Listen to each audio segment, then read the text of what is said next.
Hey guys, welcome to the full review of the Nexus 6. So with so many options out there for Android, I've come to the realization that stock Android is probably the best way to go.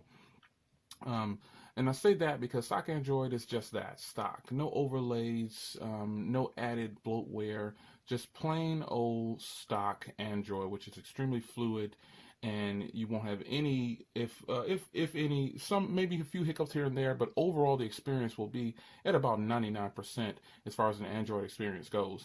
Now, the Nexus 6 ships with Android 5.0, which is currently the latest software that you could possibly get on an Android phone, and this phone is guaranteed to have the latest updates when they come every year or just whenever they come. So in a sense, it's future-proof because of the hardware and the specs that it involves, and it has the latest software. So packing some pretty beefy specs, you should be okay with this for the next 2 years. It's got smooth animations. Everything sounds good on here with the speakers and speaker quality. But as far as the fluidness of the operating system, it is really nice. And you can really keep a lot of things open on here and still have a great experience with things running in the background. Now, there were some issues that I had with the device, but it was just two things, and two things in particular that continue to happen throughout me having this device, or since I've had it, and they haven't changed. And it's the cloud print force close, and then the Chrome browser force close. Those two things have happened to me over and over and over again. The cloud print, you can actually just go in and disable cloud printing. You can go over to settings, and you can go over to your applications, and then you'll find it in your list of all, and then you can just disable it. And I suggest that you guys go ahead and do that. As far as the Chrome browser goes, what will happen with Chrome is I'm just surfing the web, and then it'll crash. It'll just force close. And this is something that was not happening at first, but the more and more I used Chrome, for some reason it just began to crash and force close. So gaming, web browsing, texting, emails, music, videos, all those things work fantastic on the Nexus 6. There's no issues, for just the exception of those couple of things that I just named there. As far as the pricing goes, some people are complaining about the price, but I think that it's priced just right. For the 32 gig, it's $649, and the 64 gig is $699. Now, this is the 64 gig, and that's what I would suggest that you go ahead and get, because another downside is that it doesn't have an expansion slot. So you really should think about getting the higher gigabyte option if it's there for you. For most people, though, I think 32 gigs is going to be enough right out of the box, so it shouldn't be a problem. Of that 32, you get about 25, I believe, free, and on the 64, you get just under 55, I think, or 55 or 56. I can't remember exactly what it was when I first booted it up. With that being said, though, as far as the pricing goes, people feel like this phone is overpriced, and I don't think that it is, based on current phones that are out today. Like, people say that this phone is overpriced because it's a Nexus device, and they feel like Nexus phones should be really, really affordable. Well, when you get into what you're getting with the Nexus, this Nexus device, you're getting some pretty beefy specs that are almost future-proof. You've got a Quad HD display, 13 megapixel camera with dual LED flash on either side of the camera there. You've got front-facing firing speakers. I mean, it's just a really nice build quality on this as well. So you really can't go wrong with this. You could have this device for 2 years and pretty much not have any issues. So as far as the pricing goes, I wouldn't say that it's a bad price for this device. $699 compared to some other phones that are $699 and you get less. A great example is the iPhone 6. That phone is $649 for a 16 gig, and it's locked down pretty heavily. It's a great device. Obviously, I have one, but it doesn't compare to what you're getting in this particular device. You get a lot more, and a lot more bang for your buck, I say. So cost-wise, people have complained about it, but I think this phone is spec'd and priced fairly. Because I think nowadays, people want a lot of things for a lot less money, and I'm one of those people, but I've learned to accept things for what they are. $699, I decided to pay for this, and I'm really happy with it. So And if the pricing is an option for you, think of it this way. Think of quality when you're purchasing this device. There's a lot of back and forths about this device against the Samsung Galaxy Note 4. Well, the fact of the matter is the Samsung Galaxy Note 4 is a great device, but there's always a but with that. TouchWiz and all of the gimmicky features that are in TouchWiz, most people do not use them. And so with that being said, this isn't just a big, like I'm quoting some people on the internet, this is just a big phone with no options. I doubt that. I don't believe that to be true. It seems as though I have the Note 4, and this phone is just as useful, if not more useful. You see there's the sheets and docks. So it doesn't have multi-window, so it doesn't have some of the S Pen and all the features, but you've got to ask yourself, do you want to sacrifice having a multi-window with a laggy overlay, a heavily lagged overlay, just lots of bloatware, and 90% of the things you won't use?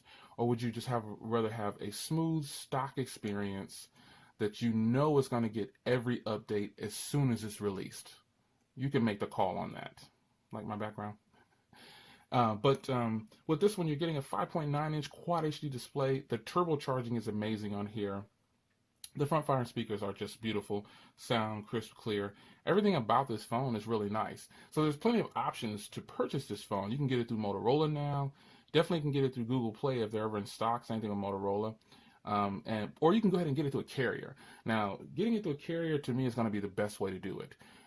Whether you're getting it on contract with Verizon, Sprint, or AT&T, obviously I'm a T-Mobile customer and AT&T customer, Verizon customer, not Sprint anymore, but T-Mobile is the best option to get this device. Zero down, and then I think it's like $27 a month if you don't want to pay the $699 up front or the $649 up front. But some other pluses to having it on T-Mobile is that this is the Google Play edition. It's unlocked. T-Mobile has already stated that it is unlocked, and it's no bloatware. The My T-Mobile app that goes on there is because it recognizes that it's a T-Mobile, it's being sold by T-Mobile. T-Mobile actually had a blank SIM card in there, so it installed the My T-Mobile app, but you can take that off. And so many pluses to this is that it's unlocked. And there's nothing holding you back from buying this on T-Mobile. If you don't think T-Mobile's network is the best for you, get it on T-Mobile, close your account, pay it off, and go somewhere else. T-Mobile has openly said that they're not holding people back, but the fact of the matter is T-Mobile's internet speeds and data and connections are the fastest of all the carriers, and I would recommend getting it there. Now, there are some spotty issues in coverage with T-Mobile in some places, but overall, where I live, I'm at 100% pretty much all the time, which leads me to the signal issues. Another issue that I had with this device is the signal is not as strong as some of my other devices. It's not as strong. Now, it's got basically 2 bars of LTE there, so the speeds are really good. But compared to some of my other devices, it's not as strong.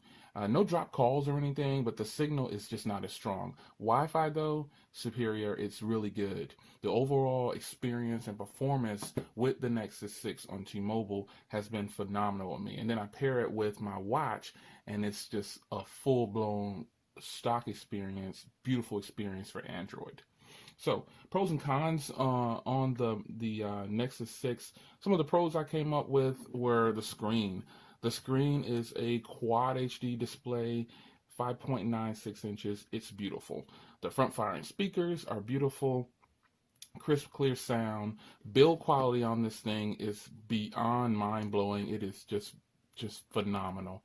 It is just beautiful all around. And the speed of the device is just one that can't be compromised. It's just a lot of devices can't compete with this right here. It's going to be really, really fast when you experience it. And you can go into the developer options and actually change the speed if you want to and make animation slower or faster, whichever you choose. The camera on here shoots 4K, and I was pretty excited to know that it shoots 4K, and overall the experience is a great experience with the camera. Memory options is a plus and a minus for some. It could be 32 isn't enough or 64 isn't enough, but there's no expansion slot. So, 64 is enough for me. Turbocharging is really, really, really nice on here. And just using the phone is really easy. It's a no-brainer to use. Call quality, the last thing is really nice on speakerphone. I can sit this in the middle of the table and actually everyone can be on the call with me. And I think that's pretty much it for some of the cons that I came up with. The pros, excuse me. The cons, though, there's no expansion memory. The signal, again, like I explained, is a little weaker than some of my other phones. The size could actually be an issue for some people. Yeah. And battery, I didn't touch on for a pro because it leans more towards the con side. Even for me, I'm a heavy user, so some people might say that the battery is very, very weak, but you at least get 1 day out of this device. You're guaranteed a full day. And even though you should get more, it does have turbocharging, and that makes up for that. Other than that, I think, a couple of things, the apps on this, some of my apps and games are not compatible. And I know it's just because it's a Quad HD display. Because I've tried it on the Note 4, which is a Quad HD display, and it's not compatible for that either. So, yeah, it's not really a con, but I wish they would hurry up. The developers would go ahead and get the apps updated. So there you go, guys. That's my full review on the Motorola Google Nexus 6. I hope you enjoyed. Stay tuned for more videos. I will keep giving you any updates on the Nexus 6. There's lots of cases that are going to be coming in for the Nexus 6 in the future here in the next couple of weeks. So thanks for joining me. I appreciate it. Thanks for the support. And guys, thank you for taking the time out to watch the videos. I really appreciate it. Be sure to share the video, like the video, comment. Tell me what you think about the Nexus 6. If you have it, if you don't have it, I suggest you go ahead and give it a try. I will see you guys in the next one.